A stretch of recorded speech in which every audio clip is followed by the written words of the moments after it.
After moving to San Pedro, California, Jackie Hernandez began experiencing a wave of anomalous phenomena that persisted after multiple relocations. Researchers collected an abundance of documentation, including photos, video, and physical evidence, over 2 years of activity, and the story attracted some significant media attention. The case involves elements of both hauntings and poltergeists, and exhibits the wide variety of activity that are common to both phenomena.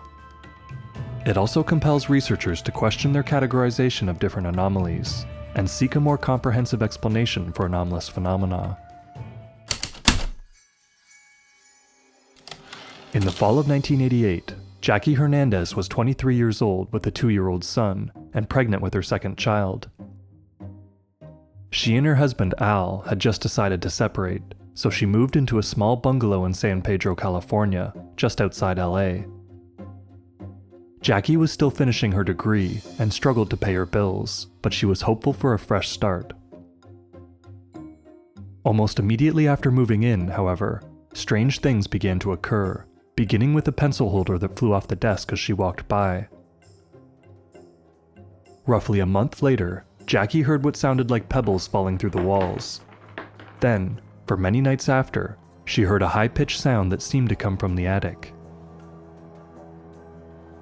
More than once, she entered the laundry room to find the attic door open when it was last left closed. In February 1989, Jackie woke up in the night to the sound of loud breathing.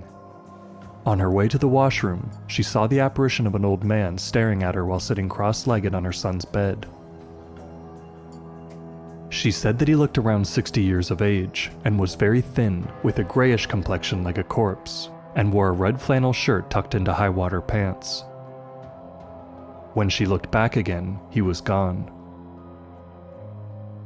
Jackie saw this apparition several times in the following months, always with a menacing look on his face. A couple of months later, Jackie was exploring the attic for the first time when she felt the presence of something behind her. When she turned around, she saw a large disembodied head floating in her direction. The head had the face of a pudgy man with glowing red eyes, not the face of the thin man she'd seen before. Another day, Jackie and a friend heard a loud crash from the kitchen and found that a large framed picture was now leaning against the opposite wall, propped up on the countertop, while the hanging nails were sitting upright on a table. Another night, the same friend heard a voice in the darkness say, "Don't come in here," as she made her way to the washroom. Later, Jackie and her friend Chrissy noticed a viscous orange substance dripping down the sides of the glasses in her kitchen cabinet and out from one of the cabinet doors, and took a sample. Jackie frequently invited 3 friends over for support, and there were many other incidents where each of them experienced strange things with Jackie. In early August 1989, Jackie called Dr. Barry Taff, a parapsychologist whom her friend Susan had seen on TV, and a 20-year veteran of the parapsychology lab of the University of California. He visited Jackie on August 8th and brought his girlfriend, his friend Larry, and a local photojournalist. They were soon joined by videographer Barry Conrad and Conrad's photographer and production assistant, Jeff Wheatcraft.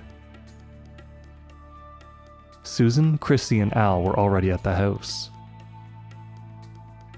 In exploring the house, many of the visitors felt a pressure in the air and noticed a smell like iodine in the laundry room below the attic.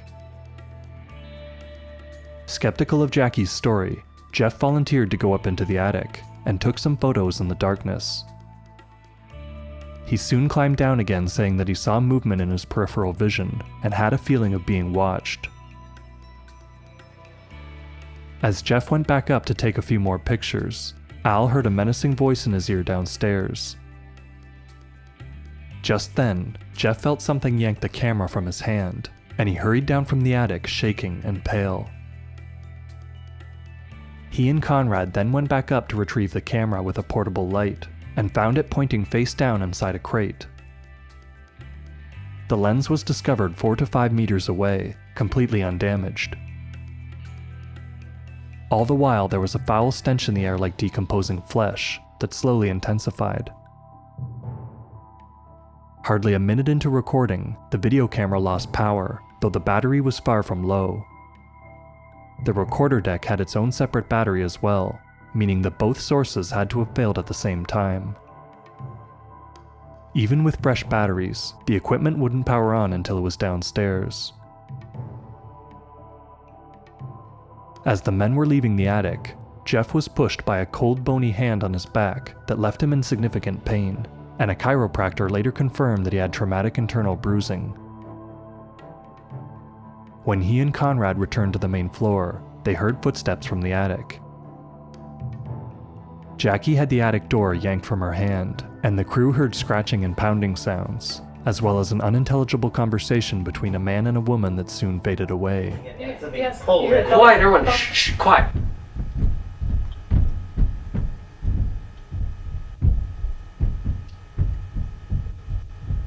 Looking into the attic one last time, Jeff saw 3 flashes of light and a large, dark mass that drifted across the room and dissolved.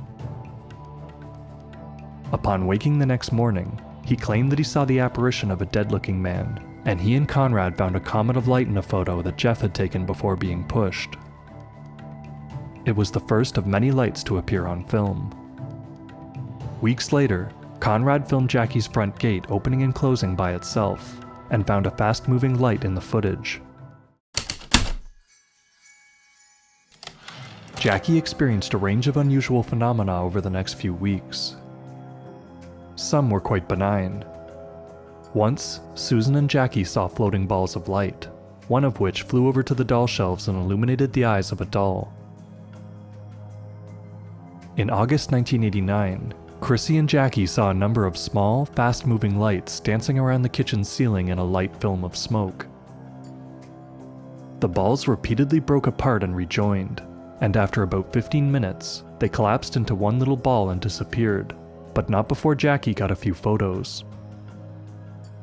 Taff and his team also found another viscous orange liquid oozing from the walls and cabinet. Taff took samples of this liquid, as well as the sample that Jackie took earlier, to a medical facility near UCLA, where they were shown to be heavily oxidized blood plasma from a human male, high in copper and iodine.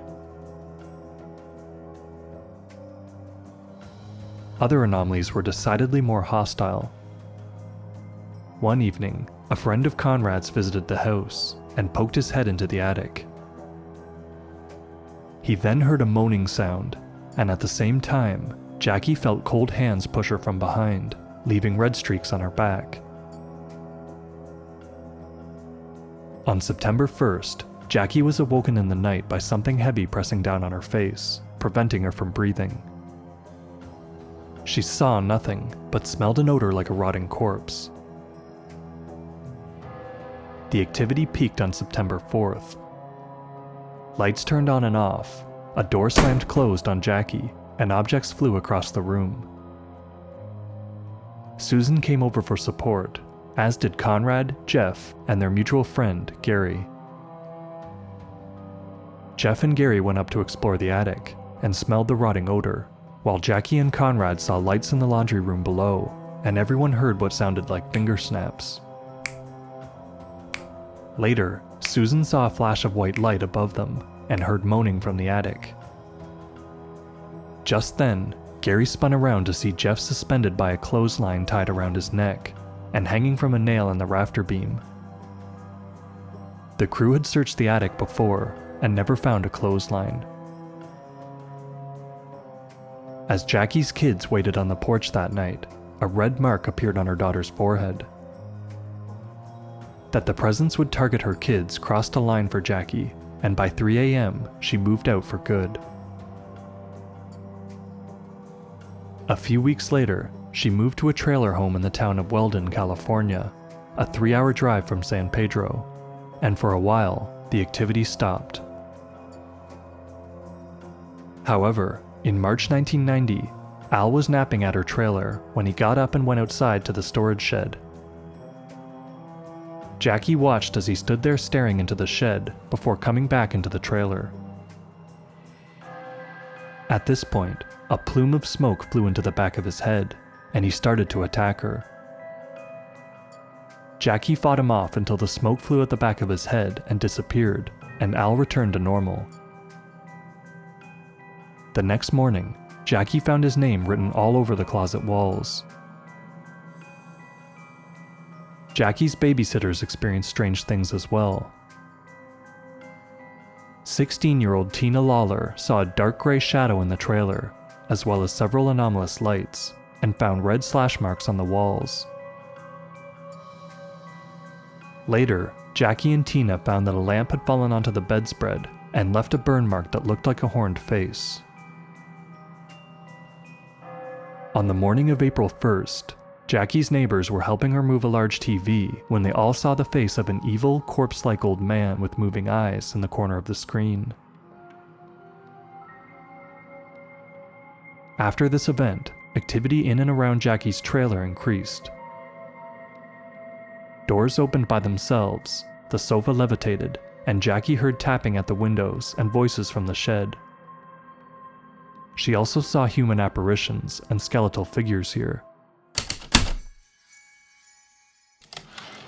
On September 24th, 1989, shortly after Jackie had moved out of her bungalow, she invited a few friends and a local psychic to visit the house in hopes of making contact with the presence. The group conducted 2 Ouija sessions in which they determined that there were 5 entities present in the house, including one that called itself SME. When Conrad realized that the activity had returned in force in Jackie's trailer, he and Jeff made a visit on April 13th, 1990, while her neighbors were there as well. After a few interviews, all the neighbors but Tina went home, and Jackie insisted that they all try using the Ouija board. Conrad set up 2 video cameras to record the session, but neither would turn on. He and Jeff held the planchette, while Jackie sat ready to transcribe. They asked the spirit to identify itself, and the planchette spelled out SME, just as in the previous Ouija session. This time, however, it moved so fast that they barely had time to read the board. Through other questions, the group determined that the spirit was a ghost from hell. At this point, the temperature dropped, the table shook, and a loud pounding sound filled the room, while the candles went out one by one. Though Tina was looking for signs of fakery, she saw that everyone's legs were clearly resting on the ground. The team surmised that the spirit was born in 1912 and was held underwater in San Pedro Bay in 1930. When they asked why the entity focused its energy on Jeff, the planchette spelled out, "He is the likeness of my killer." Conrad asked the spirit who it hated, and it quickly spelled out Jeff, before Jeff and his chair were lifted from the ground and thrown against the wall behind him. Later that night, Jeff was acting strange, as if possessed, and insisted that they all get back to the board. The group reluctantly started another Ouija session, and learned that the spirit thrived on their energy. Later, in May, Jackie visited Susan in San Pedro, and the two saw a light the size of a softball outside her window that floated over her fence and into the Harborview Memorial Cemetery. They walked to the graveyard and saw a ball of light appear that led them to the grave of John G. Damon, who had owned Jackie's old house from 1910 to 1913. Activity declined in the following weeks, but persisted when Jackie moved into an apartment just 4 blocks from her previous home. On 2 occasions, she again saw orbs of light and got some photos. From July on, however, it was the investigators who experienced most of the unusual activity. Conrad had experienced some anomalies in his apartment in Studio City before, but after July 1990, it became the center of the activity. Conrad saw lights, heard breathing, and had a number of household objects catch fire, but more commonly experienced electronics being manipulated, stove burners turning on, and objects being moved or reported around the house. Jeff felt his leg being held down by what he described as icy fingers, before he felt the shove on his back that left a claw-like scratch. Both Jeff and Gary experienced a few anomalies in their own homes as well. On December 4th, Conrad, Jeff, and Gary experienced over 40 poltergeist events within just a few hours. Gary saw a light fly directly into Jeff's chest seconds before he was thrown backwards, and the two later witnessed a large humanoid-shaped slab of light disappear into a wall in Conrad's home, and were hit with flying coins and other objects as they followed its path to the bedroom.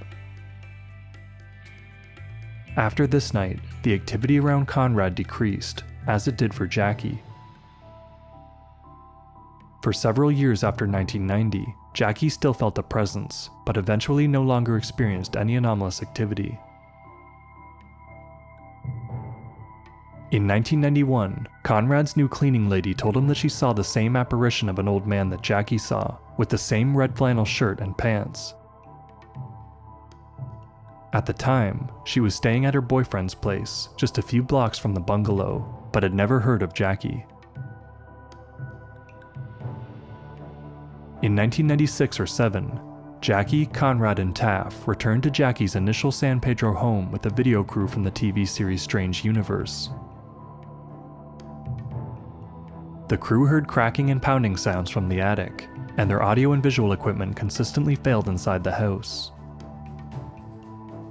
The team spoke with the new property owners, who told them that the longest anyone had stayed was about 6 months.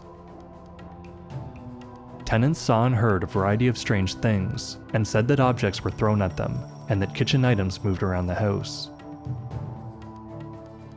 Clearly, Jackie and Conrad were not the last to experience the strange activity. The sensational nature of the Jackie Hernandez case has earned it some notoriety, and it eventually became the subject of over 50 TV and radio shows, and at least 10 printed publications. In 1997, Conrad produced and directed a documentary on the events called An Unknown Encounter, and 12 years later, he published a book by the same name. This book remains the fullest account of the haunting, although Taff also included a chapter about the case in his 2011 book, Aliens Above, Ghosts Below. In 2012, Sci-Fi's Paranormal Witness interviewed the primary witnesses and dramatized some of the events. The case is exceptional amongst hauntings and poltergeists for the extended duration of the activity and the sheer number of events. It was also documented by an abundance of photo and video evidence. The 2 to 3 dozen fast-moving lights captured on video were shown to entomologists, an aerospace physicist, and an image analyst who found no logical explanation for them. Several photography experts reviewed Jackie's pictures of the light orbs and confirmed that none of the photos were faked or altered. One expert claimed that the images would be hard to duplicate, even in a laboratory setting. Jackie and Conrad felt that the anomalous activity was probably the work of multiple spirits. Conrad found an article in a local paper from 1930 on the death of a man named Herman Hendrickson, whose body was discovered under the San Pedro wharf. They felt that Hendrickson's ghost was responsible for the hostile activity, and that the previous owner, John Damon, was responsible for the more benign activity. However, neither of these people had the initials SME identified in the Ouija sessions, and Hendrickson didn't die by drowning. While Dr. Taff accepted that spirits may have played a role in the events, he felt that they were primarily unconscious manifestations of Jackie's psychokinetic energy that later spread to others. Conrad and Taff's disagreement reflects a wider debate in parapsychology. Is poltergeist activity due to the action of some outside force like the spirit of a deceased individual, or can it be attributed to some unconscious power in the witnesses themselves, as speculated by early parapsychologists like Nandor Fodor and William G. Roll? In this case, there is an abundance of evidence that points towards the action of human spirits. At the same time, however, the activity seemed to correlate with the mental states of its witnesses, beginning in a time of great stress and uncertainty in Jackie's life, and spreading to others as they met her. Researchers such as Stephen E. Browdy have observed that poltergeist activity is most common amongst teenagers and young adults undergoing stressful situations and suffering from mental anguish. Perhaps, as the final Ouija session seemed to indicate, there was some force involved that fed off the negative energy of its witnesses and gradually lost power. Given the broad range of anomalies that Jackie and her friends experienced, it is difficult to attribute them to any one force or entity. As in the case of other hauntings and poltergeists, many of the anomalies that they experience defy simplistic categorization and blur the lines between phenomena often thought to be distinct. Whatever mysterious force was at work in the case of Jackie Hernandez, it expressed itself in many ways, and will probably not yield to easy explanations.